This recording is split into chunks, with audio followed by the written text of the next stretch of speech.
Vous êtes sur France 24, c'est l'heure du journal de l'Afrique. Merci d'être avec nous. À la une, Amron prend la parole dans une interview exclusive pour France 24. Voix critique du pouvoir de Faure Gnassingbé, le rappeur togolais avait été interpellé le 26 mai dernier à son domicile par une escouade de la gendarmerie avant d'être interné à l'hôpital psychiatrique puis libéré le 21 juin. Notre correspondante régionale Emmanuel Soji est revenue avec lui sur cet épisode, extrait en début d'édition. On ira ensuite au Gabon. Le président Oligui Nguema a lancé son parti samedi, son nom l'UDB pour Union démocratique des bâtisseurs. Vous entendrez les réactions politiques dans notre correspondance de Libreville. Enfin, top départ pour la CAN féminine 2025. 12 nations sont en lice pour cette 15e édition qui se déroule au Maroc. Nous ferons un focus sur la compétition, les favoris, l'état des lieux du football féminin africain, avec notre invité Mansour Loum, rédacteur en chef du site de sport Africa News. Et on ouvre ce journal avec la prise de parole d'Amron. Le rappeur togolais s'exprime sur France 24, arrêté dans la nuit du 26 mai dernier à son domicile par une escouade de la gendarmerie, puis interné à l'hôpital psychiatrique de Zébé. Il a été libéré samedi 21 juin. Entre-temps, son arrestation avait amorcé une série de manifestations citoyennes sanctionnées par des dizaines d'interpellations à travers tout le pays et des cas de torture, selon un rapport publié par Amnesty International.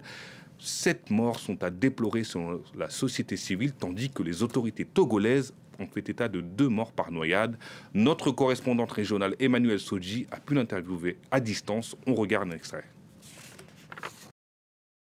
Amron, bonjour. Bonjour France 24. Comment allez-vous depuis votre libération?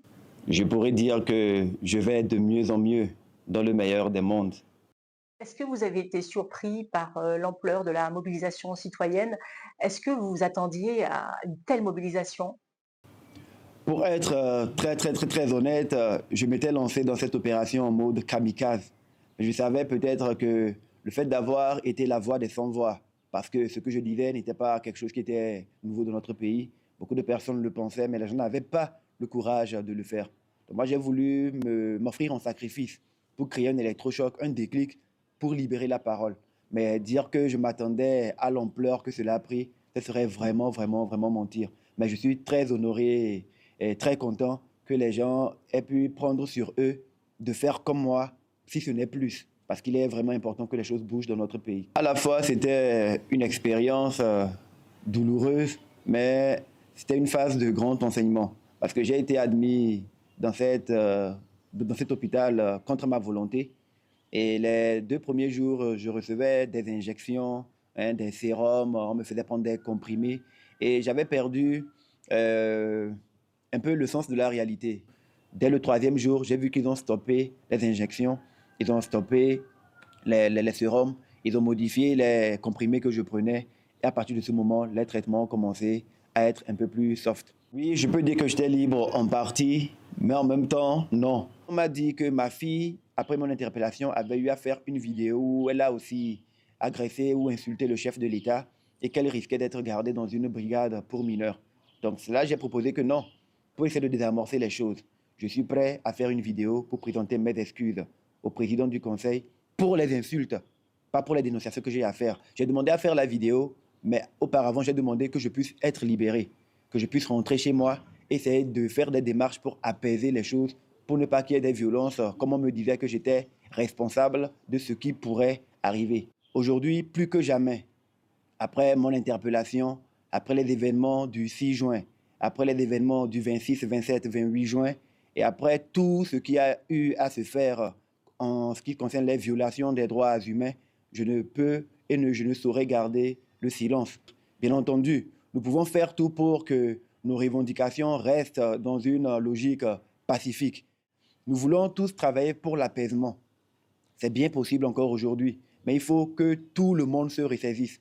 On ne peut pas violer le droit humain. On ne peut pas empêcher les gens qui veulent manifester pacifiquement leurs droits, manifester leur mécontentement, exiger que leur souveraineté soit respectée et leur demander de se taire éternellement en opposant la violence. Si moi, mes lois ont été bafouées et que j'ai la possibilité de les réclamer pour pouvoir faire en sorte que plus jamais les citoyens innocents qui veulent manifester leur volonté ne soient bafoués.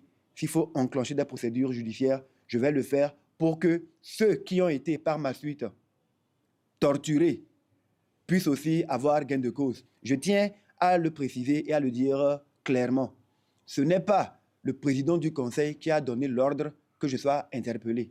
Ce n'est pas le président du Conseil qui a donné l'ordre que je sois torturé. Ce sont des ailés.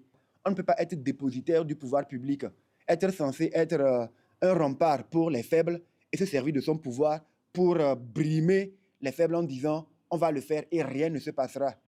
Merci Amron pour cette interview. Et vous pourrez retrouver l'intégralité de cette interview exclusive du rappeur Amron sur notre site france24.com. Autre titre de notre journal, les partis des bâtisseurs du président gabonais Brice Oligui Nguema, officiellement lancé samedi devant plus de 10 000 personnes au Palais des Sports de Libreville.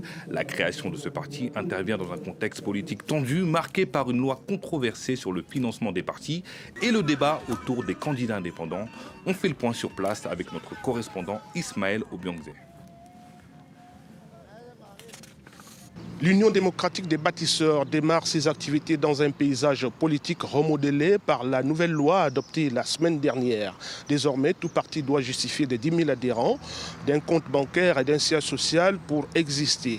Des conditions qualifiées d'étouffantes par une frange de l'opposition. Autre litige résolu, la Cour constitutionnelle a tranché en faveur du pouvoir, autorisant un président élu indépendant comme Brice Clotaire Oligui Nguema à fonder son propre parti. Objectif affiché, les élections législatives et municipales du 27 septembre prochain.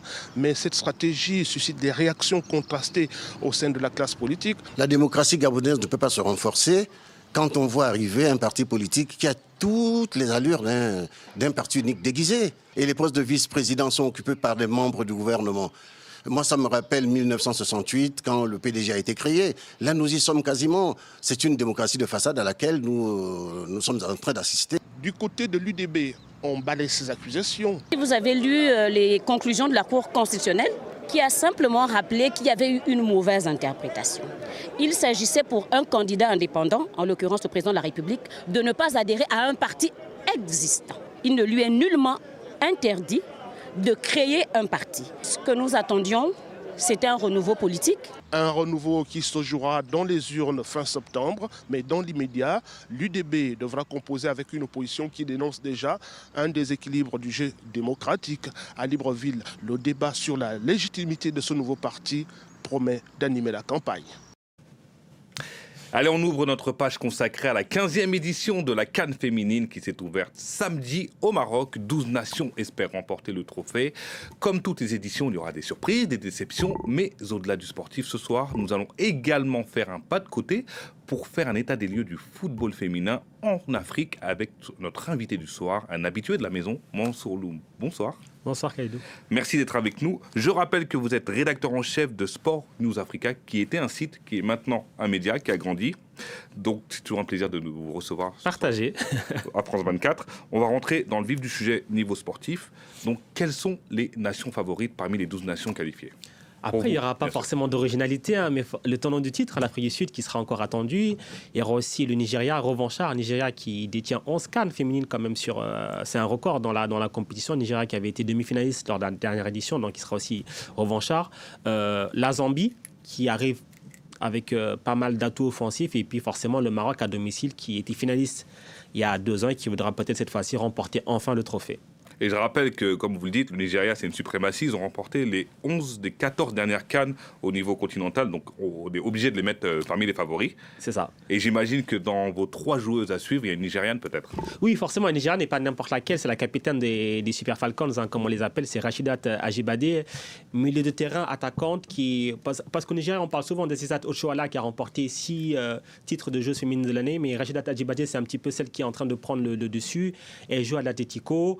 Gros volume de jeu, vraiment intéressante, et c'est peut-être, on va dire, la future grande joueuse du continent. Pas forcément du continent, mais en tout cas qui va porter le Nigeria. C'est déjà, pour commencer, ce sera déjà pas mal.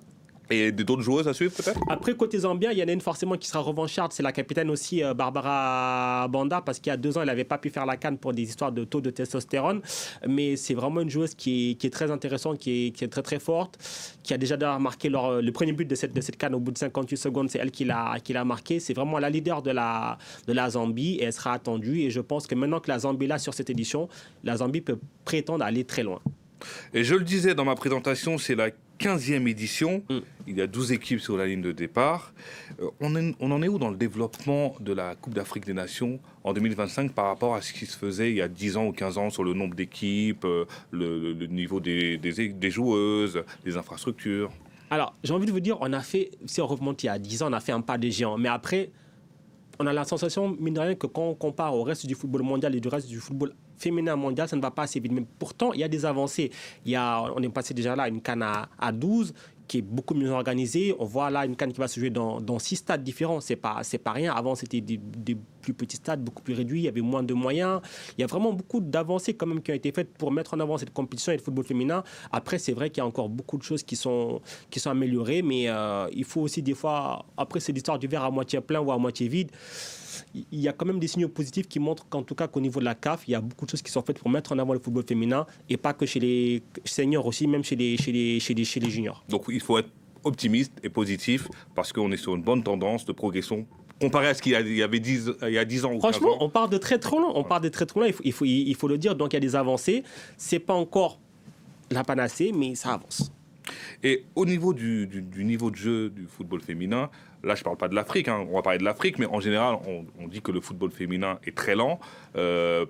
En fait, on a tendance à comparer, on va le voir sur le prisme du football masculin. Je pense que c'est une erreur à ne pas faire. Exactement. Et au niveau des joueuses, est-ce qu'il y a eu une progression au niveau des gardiennes, par exemple? Les gardiennes, pas qu'en Afrique, même en Europe, partout dans le monde, il y avait un souci à ce niveau-là. Et est-ce que les joueuses africaines, comme les masculins, ouais. Est-ce que c'est des joueuses qui jouent tous dans les grands clubs européens ou en MLS aux États-Unis? Non, franchement, le niveau global a augmenté. Après, c'est vrai que, comme vous l'avez dit, l'erreur que beaucoup font, c'est de vouloir regarder les matchs du football féminin sous le prisme du football masculin. C'est pas pareil, il y a moins d'intensité, il y a plus de tactique, peut-être plus même de technique, alors que le football masculin, forcément, est beaucoup plus intense, beaucoup plus de rythme aussi. Donc, en ce sens-là, le football féminin a progressé de façon globale. Après, aussi, les gardiennes, effectivement, c'est vrai qu'il y a encore pas si longtemps que ça, je caricature un petit peu, mais dès qu'il y avait un coup de pied arrêté, on se disait occasion de but. Maintenant, ça a beaucoup changé quand même. Il y a vraiment un travail qui a été fait sur ces aspects-là et il y a vraiment une nette progression.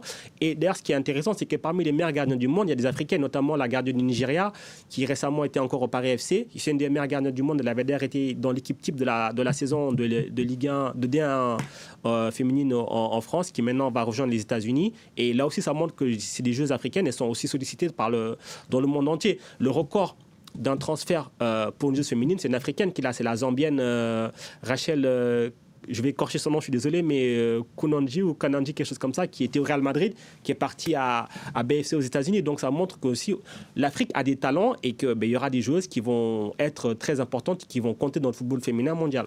Et très rapidement, ce sera ma dernière question. Pour cette édition, la CAF a annoncé une revalorisation substantielle des dotations financières pour la CAN de manière générale, ouais. Pour les équipes, mais pour destiner à l'équipe championne, ça a été doublé avec une somme d'1 million de dollars. Comment l'évaluer comparé aux hommes? On ne va pas le comparer, mais comment l'évaluer? Est-ce que 1 million de dollars pour l'équipe vainqueur, ça reste une belle somme? Ça reste une belle somme, mais forcément, quand on double, ça reste une belle somme. Après, si on compare aux hommes, on sait que le vainqueur de la CAN en Côte d'Ivoire a empoché 7 millions de dollars. L'équipe qui passait des poules en quart de finale remportaient 1 million. Donc, en gros, tu passais les quarts de finale chez les CAN masculines, tu remportes ce que va remporter le futur vainqueur de la CAN féminine. Donc, c'est là qu'on voit vraiment qu'il y a encore des écarts. Mais après, comme je le disais au début, il y a des avancées. Après aussi, il y a une économie du football féminin qui est quasiment inexistante en Afrique. Donc, c'est tout ça qu'il faut revoir. C'est un écosystème.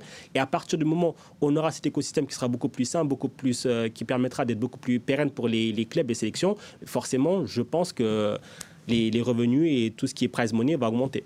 Merci beaucoup, Mansour Lo. Merci d'être venu. Je vous réinviterai à la fin de la CAN pour voir si vos pronostics ont été bons. Avec plaisir. Merci beaucoup. Et je rappelle que vous êtes rédacteur en chef du site Sport News Africa. Merci d'être venu dans le journal de France 24, journal de l'Afrique. Merci à vous, téléspectateurs. Restez sur France 24. L'information continue.